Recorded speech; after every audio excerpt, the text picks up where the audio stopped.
आदि सुंबल से पूछता है कि तुमने मेरी शर्ट इस्त्री क्यों नहीं की। तो सुंबल बताती है कि मैं नाश्ता बना रही थी और मेरी तबीयत बहुत ख़राब है। आदि कहता है कि यहाँ पे तुम्हारे बहाने नहीं चलेंगे, फ़ौरन से पहले मेरी शर्ट इस्त्री कर दो। सुंबल अभी उससे शर्ट पकड़ने ही लगती है कि वो एकदम से बेहोश होकर गिर जाती है। आली उसके माथे पे हाथ लगाता है तो वो एकदम ठंडी पड़ गई होती है। आली जो कि सुंबल के थ्रू अल्मास से अपनी बहन निशा के बदले लेना चाहता था, वो दिल का बहुत अच्छा इंसान है और यहाँ वो सुंबल को बेहोश देख के एकदम से परेशान हो जाता है और उसको हॉस्पिटल ले जाता है। सुंबल पहले ही अपनी बहुत अच्छी आदतों की वजह से और अपने बहुत ज़्यादा सब्र वाली नेचर की वजह से आली के दिल में थोड़ी बहुत जगह तो बनाती जा रही है। अब जब वो बेहोश होगी तो एकदम से उसको अपनी बहन निशा याद आ जाएगी कि अल्लाह जाने मरने से पहले मेरी बहन निशा के साथ क्या क्या जुल्म हुआ होगा। तो आली सुंबल के ऊपर मज़ीद जुल्म नहीं कर पाएगा और उसका अच्छे से अच्छा इलाज करवाएगा। डॉक्टर्स बताएंगे कि सुंबल की हालत बहुत ही सीरियस है और 1-2 दिन उसको अंडर ऑब्जर्वेशन रखना पड़ेगा क्योंकि वो बहुत ज़्यादा वीक हो चुकी है। वो ठीक से खाती पीती भी नहीं थी और बहुत ज़्यादा काम उसके ज़िम्मे थे, इसीलिए वो बेहोश हो गई। आली यहाँ डॉक्टर से कहेगा कि आप अच्छे से अच्छा इलाज कीजिए और जितना मर्ज़ी पैसा चाहिए हो मैं दूंगा। दूसरी तरफ आसिम भी सोच लेता है कि वो अंबर के साथ हुई ज्यादती का बदला लाजमी लेगा और अपनी बहन के साथ खड़ा होगा उस लड़के को जेल में बंद करवाने के लिए। तो वो अंबर से पूछता है कि मुझे उस लड़के का कांटेक्ट नंबर दो या उसका एड्रेस बताओ। अंबर, जिसको एहसन ने पहले ही धमकी दे रखी है कि मैं तुम्हारी दूसरी वीडियो भी लीक कर दूंगा जिसमें तुम और मैं अकेले कमरे में थे। अंबर इसी खौफ से अपने भाई से कह देती है कि नहीं भाई, अब इसकी कोई ज़रूरत नहीं है, मैं उस लड़के को सज़ा दिलवाना नहीं चाहती। लेकिन आसिम भी अब बज़िद होता है और वो कहता है कि मैं अपनी बहन के साथ की हुई ज़्यादती को बिल्कुल माफ़ नहीं करूँगा, वरना इस तरह के लड़कों को शय मिल जाती है और वो मज़ीद लड़कियों की ज़िंदगियां तबाह कर देते हैं। मैं नहीं चाहता कि और किसी भी लड़की की ज़िंदगी मेरी बहन की तरह तबाह हो, इसलिए मैं उस लड़के को अब सज़ा दिलवा के रहूँगा। वैसे भी हमारे सारे रिलेटिव्स में तो वो पहले से ही एक वीडियो तुम्हारी लीक कर ही चुका है और उस वीडियो की वजह से मैं उस पर साइबर क्राइम का केस भी कर दूंगा ताकि वो तुम्हारी मज़ीद कोई ऐसी वीडियोस या फ़ोटोज़ हैं तो उनको फ़ौरन से पहले डिलीट कर दे।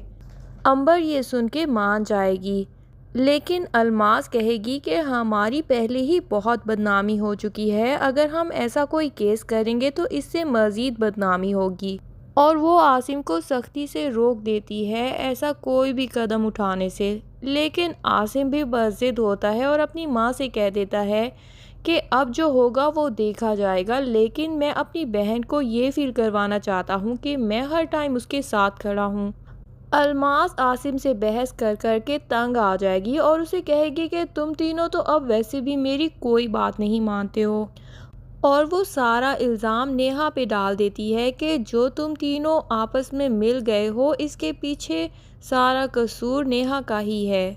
वो तुम तीनों को मेरे खिलाफ भड़काती है और फिर वो नेहा को धमकी देती है कि तुम मुझसे बच के रहना, मैं तुमसे बदला ज़रूर लूँगी जो तुमने मेरे तीनों बच्चों को मेरे खिलाफ खड़ा कर दिया है। नेहा अपनी सफाई में कुछ कहना चाहती है लेकिन वो इतनी भोली होती है कि वो बोल भी नहीं पाती और अंबर उसकी जगह अपनी माँ को जवाब देती है कि प्लीज़ मामा चुप कर जाएं। आप नेहा भाभी के साथ अब ज्यादती करना बंद कर दें। मैं इस घर में उनके साथ नाइंसाफियां होते देख देख के थक चुकी हूँ। अल्मास गुस्से में वहाँ से चली जाती है। इधर जब अल्मास नीलम के पार्लर जाती है तो वो देखती है कि उसने तो अच्छा खासा पार्लर बनाया हुआ है और अल्मास की ट्रेन की हुई लड़कियों को ही उसने हायर किया हुआ है और अल्मास की सारी कस्टमर्स वहाँ पे ऑलरेडी आ चुकी हैं। तो वो वहाँ पे भी खड़े होकर ड्रामे करना शुरू कर देती है और ऊंची ऊंची नीलम को बुरा भला कहना शुरू कर देती है कि इसने मेरे साथ बेईमानी की, ये मेरी वर्कर थी पर इसने मेरी सारी वर्कर्स को वर्गला दिया और अपने पार्लर में उनको काम करवाना शुरू कर दिया है और अब मेरी सारी की सारी क्लाइंट्स को भी इसने छीन लिया है। फिर वो उन वर्कर्स को कहती है कि आ जाओ, मैं तुम लोगों को डबल सैलरी ऑफ़र करूँगी।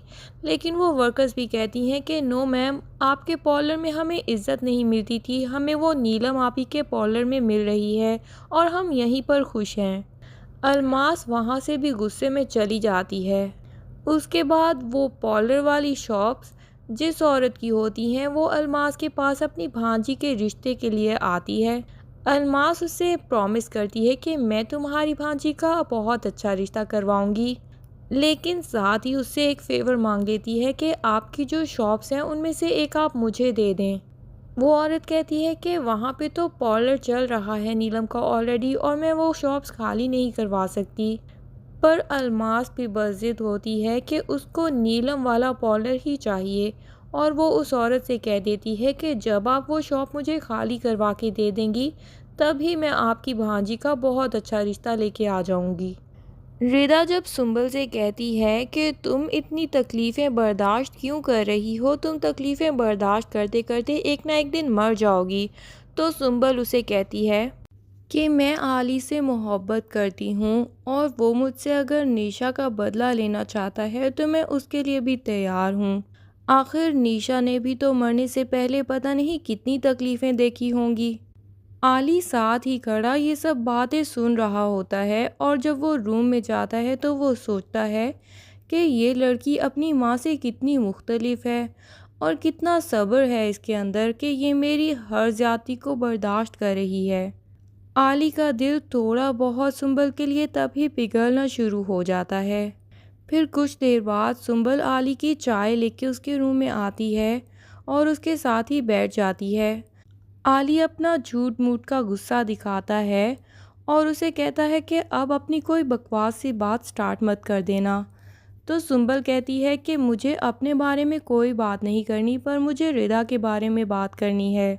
आली सुंबल की बात सुनने से पहले ही कह देता है कि रिदा से क्या मसला है तुम्हें, वो यहाँ ही रहेगी जितना अरसा वो रहना चाहती है। सुंबल कह देती है कि मैं उसे यहाँ से भेजना भी नहीं चाहती, मैं जानती हूँ कि आप रिदा से बहुत ज़्यादा मोहब्बत करते हैं और वो भी आपसे बहुत मोहब्बत करती है, तो बस मैं यही चाहती हूँ कि आप उससे शादी कर लें। आली पूछता है कि उससे शादी करके तुम्हें आज़ादी दे दूँ, ये ख्वाब भी मत देखना सुंबल बेगम। सुंबल कह देती है कि मुझे तो आपसे आज़ादी चाहिए भी नहीं, मैं यहाँ रह के आपकी और रिदा की खिदमत करती रहूँगी।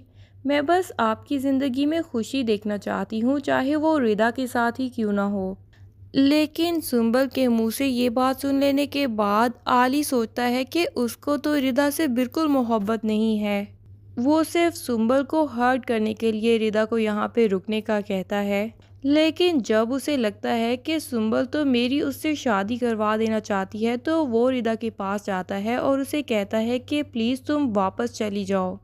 रिदा जो कि सोचने लग गई थी कि आली ने सिर्फ मुझे सुंबल को जलाने के लिए यहाँ नहीं रोका, बल्कि वो मुझसे अभी तक भी कहीं ना कहीं मोहब्बत करता है। उसकी सारी खुशफहमी भी दूर हो जाती है और वो वहाँ से चली जाती है। पर क्या आली अब सुंबल से सच में मोहब्बत करने लगा है? ये सब जानने के लिए अगली एपिसोड का इंतज़ार कीजिए। तब तक के लिए अल्लाह हाफिज़। वीडियो पसंद आए तो लाइक एंड कमेंट लाजमी करें और चैनल को सब्सक्राइब करना ना भूलिए। Thank you.